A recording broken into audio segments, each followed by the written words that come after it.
Good afternoon, everyone. Hope you're having an enjoyable first day at the conference. I'll make this quicker than I had planned to. I know there's a networking break at the other side of the presentation. Let me start by highlighting some recent newspaper headlines we've all been reading in the last couple of years. Indian hospitality industry takes a hit. Gloom, low occupancy, less footfalls add to hotel business woes. Hotel room rates slashed in most cities. Indian hospitality weathering turbulent times. Gloom, doom, distress, turbulence. I guess these are the new buzzwords we've been listening to. I guess the only thing missing, here is some kind of a news flash saying, there's this anchor that we're all very familiar with in the Indian news media, thumping his fist on the table saying, the country wants to know, the nation demands an answer. So I think that's the only thing missing, but seriously, are we really in the doldrums? Are things that bad, or is there a silver lining? See, I can't deny the fact that most of us in this room have been witness to some kind of pain or pressure, and things haven't been peachy, but let's look at the bigger picture for a little bit. I'm going to try and cover the last 18 years and try and address some of these challenges. I think everybody in this room is familiar that the very basic intrinsic nature of our business is cyclical.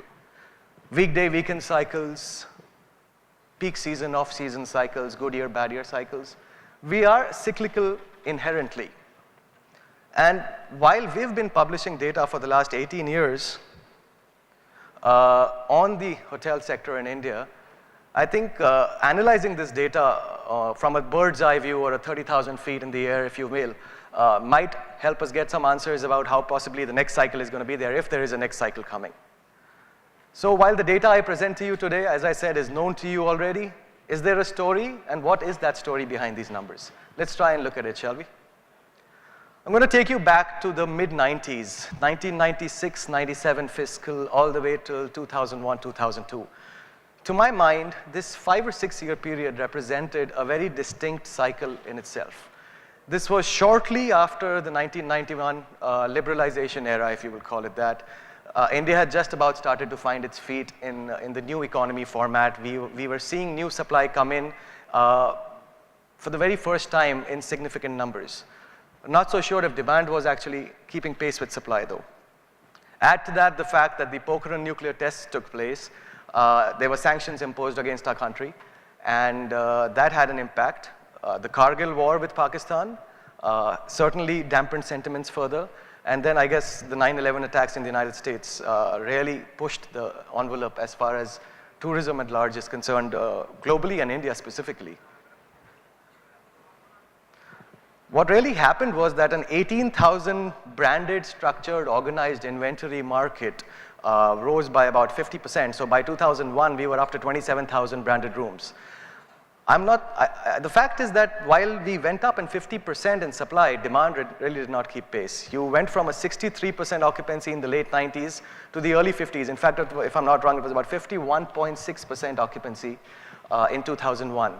One of the only 2 years, by the way, in the last 18, the other being 2008, 2009, where we actually saw degrowth. The room night demand per day actually declined as compared to the prior year. And 2001, 2002 was one of those two. All in all, I think you'll agree this was a down cycle. Let's move ahead to the next era.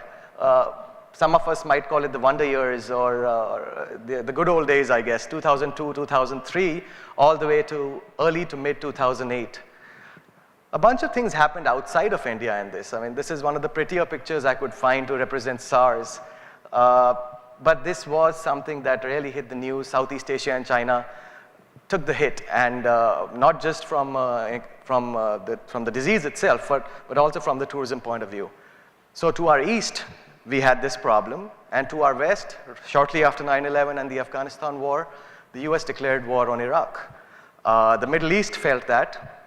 So how did this affect us? How did the east and west of India get impacted vis-a-vis tourism?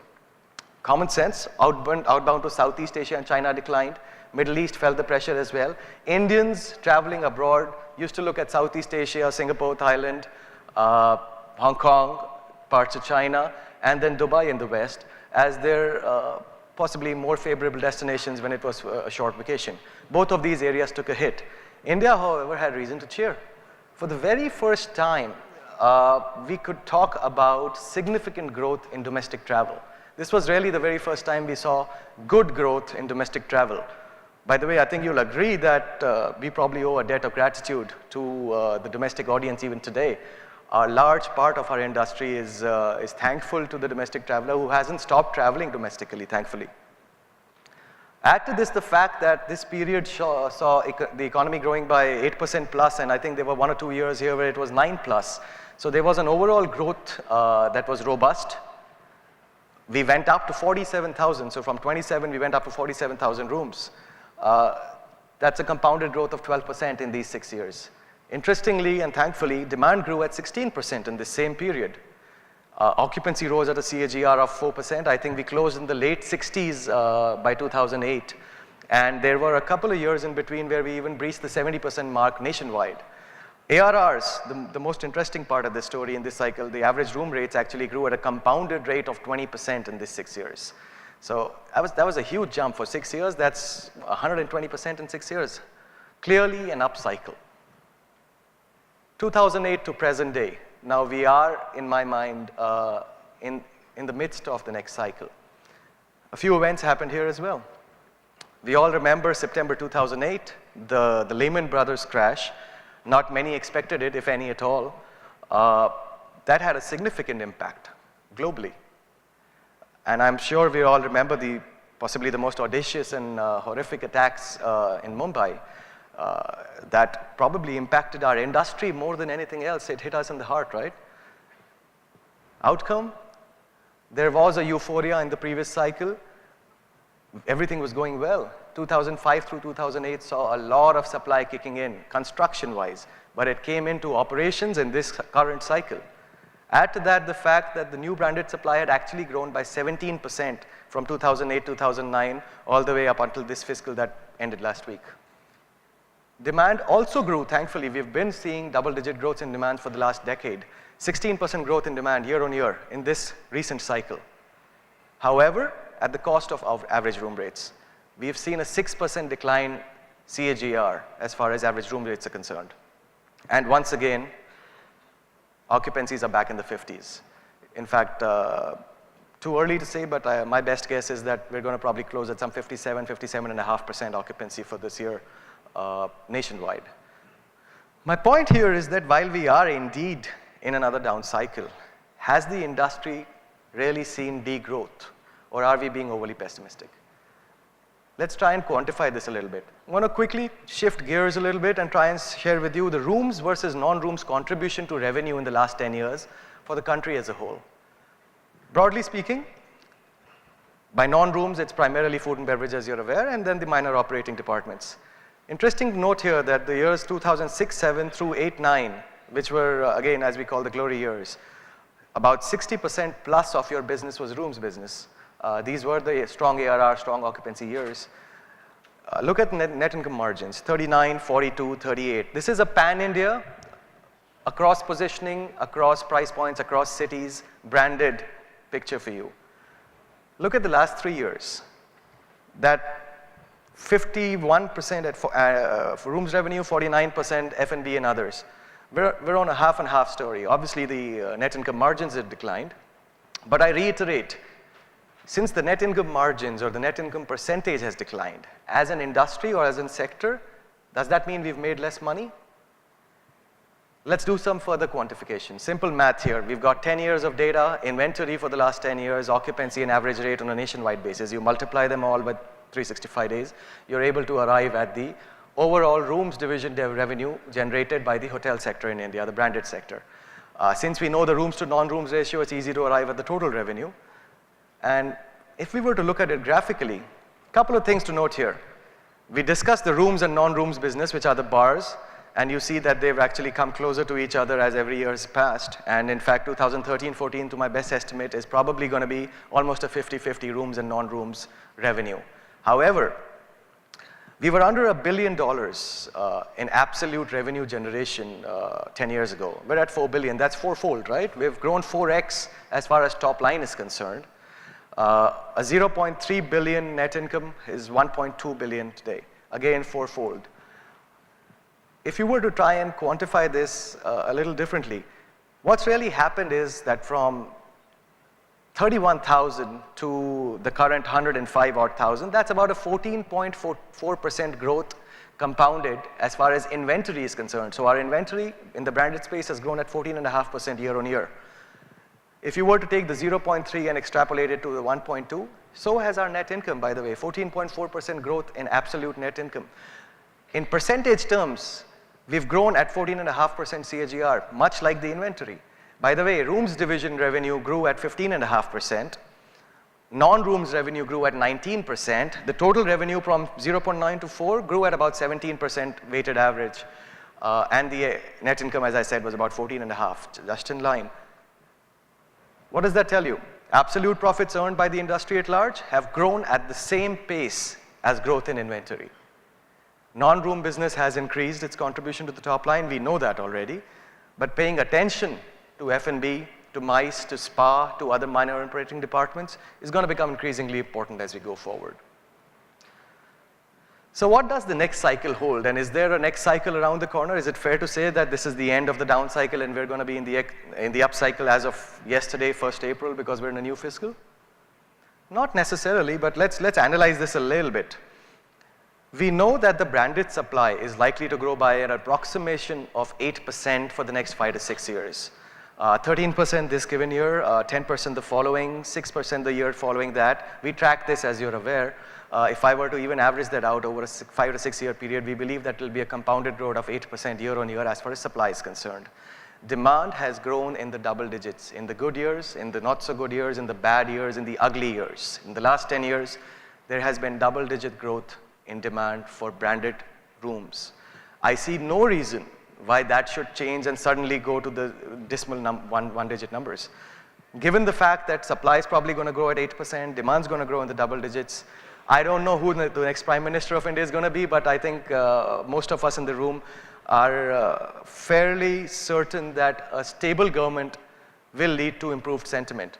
See, change in policy possibly takes time, but change in sentiment doesn't. I'm sure we'll agree, a stable government, whether it's Modi, whether it's, well, hopefully it's Modi, and I don't have another alternative in my mind. If it is a stable government, there is going to be a change in sentiment. I think that will have a very direct impact. We're probably the first industry to get impacted when things go sour. But I think we're also one of the first to bounce back when things go good and when the sentiment improves. All in all, my view is that over the next 12 to 18 months, we're going to see somewhat of a slow recovery. We're seeing early signs of this already, and I was speaking to a few hoteliers last night and a few this morning. There are early signs of recovery. There is going to be a strong pickup. I think the upcycle is closer than some of us are giving credit for. 3 to 5 years from now, I think you're going to be in the midst of a strong upcycle. Let me give you another quick side note. I was talking to somebody yesterday who highlighted to me that if you were to pick up the top 100 hotels in the country that have been open for 4 years or longer, and you were to analyze their occupancies, average rate, top lines, and GOP margins, and completely exclude the new supply, just those hotels, more often than not, you will find those hotels have actually done well through this so-called down cycle. They've actually improved year on year. So it's a function of stabilization. It's not like the industry at large is suffering. There is new supply that will add pressures. Quick last notes. Manav addressed some of this earlier, so I'm not going to jump too much into detail. If you are a buyer today, by the way, I have a couple of thoughts for you, please. Number one, I talk to enough buyers, high net worth individuals, hotel companies, private equity funds, structured companies, all of you who are looking to buy. I repeatedly hear people telling me, you know what, it's a bad time of year, things are looking ugly, we don't know if we should invest. Absolutely, buy now. This is the time to invest. If things are difficult, an existing hotel will probably exit because he cannot meet his debt service and give you a fair deal. A proposed under construction hotel will probably not being able to complete because of whatever delays he's faced. Buy today, please. Do not wait for the upcycle. I think the next 12 to 18 months is your window to buy if you are a buyer. Finally, if you're a lender, Manav addressed this somewhat earlier today. There are the basic fundamentals you need to look out for. But the general sentiment both public and private sector banks have been sharing with me lately is that this is too risky a market. This is too risky a sector. Sure, it's risky if you don't understand it, and sure, it's risky if you don't time it. Again, time it now. This is the down cycle. This is the time when you need to lend so that by the time we hit the peak, these hotels are open, they're able to meet debt service. Lend wisely, but please do lend. In conclusion, all I want to say is that the story behind the numbers, to my mind, is fairly indicative of a strong pickup.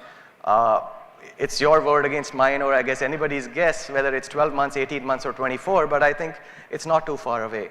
All in all, I think we have reason to cheer. Let's look forward to an upbeat upcycle coming up. I thank you for your time, and have an enjoyable conference.